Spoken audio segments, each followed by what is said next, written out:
దేవుడు వరమిచ్చినా పూజారి కరుణించలేదన్నట్లుగా ఉంది ఇమ్మాన్యుయేల్ పరిస్థితి. పాపం ఫస్ట్ వీక్ కెప్టెన్సీ టాస్క్లో సంచాలక్, మర్యాద మనీష్ తప్పిదం వల్ల కెప్టెన్సీ రేసు నుంచి ఇమ్మాన్యుయేల్ తప్పుకోవాల్సి వచ్చింది. ఇక సెకండ్ వీక్లో కూడా అదే సీన్ రిపీట్ అయింది. అయితే ఈసారి సంచాలక్ మారాడు, కానీ ఫలితంలో మాత్రం ఏం తేడా లేదు. ఇప్పటికే మీకు సీన్ అర్థమై ఉంటుంది. ధీమాన్ పవన్ని గెలిపించడానికి, కెప్టెన్ చేయడానికి రీతూ చౌదరి శతవిధాలా కాదు సహస్రవిధాలా ప్రయత్నించింది. అందులో సక్సెస్ సాధించింది.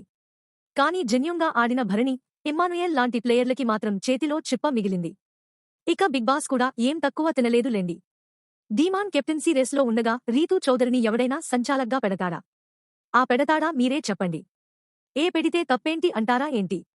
తప్పా తప్పున్నరా? ప్రతిరోజూ హౌస్లో జరుగుతున్న బాగోతం బిగ్ బాస్ కళ్ళకి కనిపించలేదో లేక పిల్లలు ఏదో ముచ్చటపడుతున్నారనుకున్నాడో ఏంటో కాని రీతూ చౌదరి నువ్వు కెప్టెన్ కావాలని ధీమాన్ పవన్ని అడగటం, బిగ్ బాస్ దగ్గరుండి నువ్వే